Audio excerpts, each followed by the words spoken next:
Johnston with me now, by this morning. How's Dubai since the beginning? How's it going for the Derby? Thankfully, things have been very straightforward since Newmarket. We did half think about maybe going to Epsom for a gallop, but the decision's been made to put the finishing touches to him here at home. He'll have his last workout as such tomorrow morning. We're now only 10 days away from the race. It's getting close, but no, we haven't needed to do a huge amount since Newmarket. He came out of that very well, and it's just a case of getting him there in one piece now. And of course the Derby is the sort of pinnacle of certainly British flat racing. How exciting is it for the team here and for you to have a runner, especially in your first year with the full licence, to have a runner in the Derby? Yeah, it's absolutely massive. These big races at the big meetings are what it's all about, and everyone wants to be competitive in them. And to go there with a horse with a realistic chance is it's huge for the whole team. For me, as you say, in my first year. Having runners in classics is what it's all about for any trainer, but to have one in your first season and the opportunity to really try and not so much put myself on the map. Thankfully Dad's done that for me, but to make it clear to people that standards aren't going to slip at all and that we're going to continue to be successful at the very highest level. This is a great opportunity to try and do that. Absolutely. And this is his first run over the 1.5 mile trip. How confident are you that he'll stay? Obviously, had winning form over 1.25 miles in the Group 1 in France. Yeah, I guess you're not guaranteed until you've done it, but at the same time, there's so many indications there that hopefully he'll actually improve for the trip. As you say, that 1.25 mile win as a 2-year-old in Saint-Cloud, that was a real slugfest. Real testing ground, and you needed every ounce of stamina to win that day. So I think that bodes well, and we've always viewed him as a 1.5 mile horse, as a 3-year-old. So albeit he's still unproven, we go there with a lot of confidence that he'll stay the trip, and we're going there with hope that he'll actually improve for the trip. Yeah, and he seems pretty versatile with regards to the ground. Would you have any preference as to what you see on the day? Yeah, I think as you say, we're pretty comfortable with whatever comes. The fact that he won his Group 1 on heavy ground, you wouldn't be too concerned about that, but it's maybe about what might inconvenience others, and I know there's a few other horses towards the head of the market that would probably prefer some cut in the ground, so perhaps quicker conditions will inconvenience them more than us, but it's nice to be in a position where the horse is proven on all grounds and you don't have to be watching the weather too closely for the next 10 days. Yeah, I know you mentioned possibly debating taking him for a gallop before the Derby. We never tempted to take him in a trial after the beginning like Dan. We just felt that the way the programme is this year, that the races came fairly thick and fast. Some years there can be 5 weeks between the Guineas and Derby.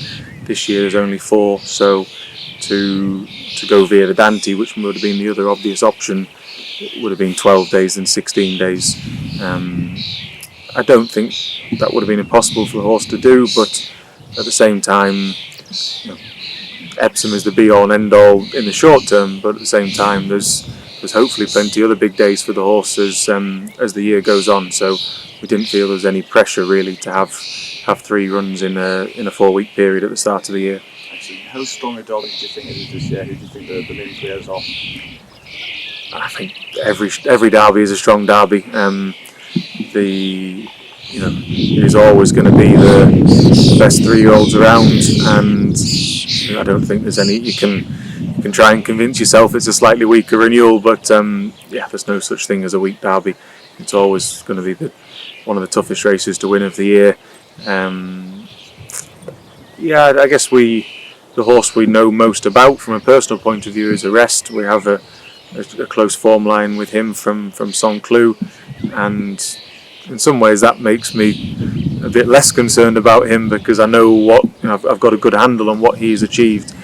Some of the Irish horses that we don't know quite so well, Mrs. Harrington's horse, and then the Murphy horse that was second in the Dante, they're very promising horses that we know less about from it. We haven't had horses running against them as frequently. And it sounds boring and predictable, but Aidan's record in the race speaks for itself, so you always have to be respectful and fearful of what they choose to send. Absolutely. He's not been to Epsom yet, but you're confident he'll handle the track? He seems a quite an adaptable horse to whatever we throw at him. In his 2 races at Newmarket and his racecourse gallop, Danny has always said that he handles the dip there very well, and that track that can be an issue to some horses has never been an issue to him. Obviously Epsom's another challenge in itself, but yeah, he seems quite a well balanced horse, and I wouldn't be overly concerned about it for him. And his temperament hopefully is another real sort of asset in his locker, in that he's, touch wood, a very laid back horse, and the occasion of the Derby shouldn't be any issue to him. Let's hope so. And we know his owner, Ahmed Al Fayed, is quite a character. We've seen him on ITV various times. He's had quite an experience with his runners in the Derby so far. Obviously, he had a second with Louis last year. He's starting to get exciting, is he? Next week. I think Ahmed's been excited about the Derby since last year's Derby. It's fantastic, and I think it shows a lot to British racing that an owner from the Middle East who has the ability to invest in racing anywhere in the world, should he wish. The race that he wants to win above all is the Derby, and it's that heritage that British racing has that we should all be so proud of. And Ahmed's affinity to the race and will to try and win it is something that shows the esteem that British racing is held in globally. And yeah, as you say, he's come close on a couple of occasions with what would seem relative outsiders, albeit I'm sure he went into those races with plenty of belief. This horse has been aimed at this race for a long time now, and 10 days to go to get there and give it our best shot. Yeah, how important is Danny Luscott to this horse? He's developed a real affinity with Dubai. He has, yeah, and I think Danny's confidence in the horse is the key. He might not have as much experience of classics at Epsom as some of the other jockeys involved, but he's been on this horse right the way through the journey from the restricted novice wins back at Kempton and Windsor, and yeah, he has a huge amount of belief and confidence in the horse, and that's key. And we're very glad that he's going to be on board. Just on his sire, you've trained a few roaring lions. What do they show you at home? Are they all similar types? Or? I think their biggest assets are probably that they are, touch wood, quite straightforward to train, very laid back horses we've found generally, and very tough and resilient on the track. They take their racing well. They're very, very willing partners, and we set out to support him in that first year. Obviously, sadly, there's no further crops coming behind him. Hopefully, Tween Hills and Qatar will be able to fill that void with Kamiko, another son of Kitten's Joy, coming along the same kind of line. But he's a much missed stallion that we've been very lucky with the few that we've had. Yeah, and obviously you say he's much missed. Really sad that he couldn't stay on his sire for much longer. How much of an achievement would it be for him as a sire to sire a classic winner from that sole crop?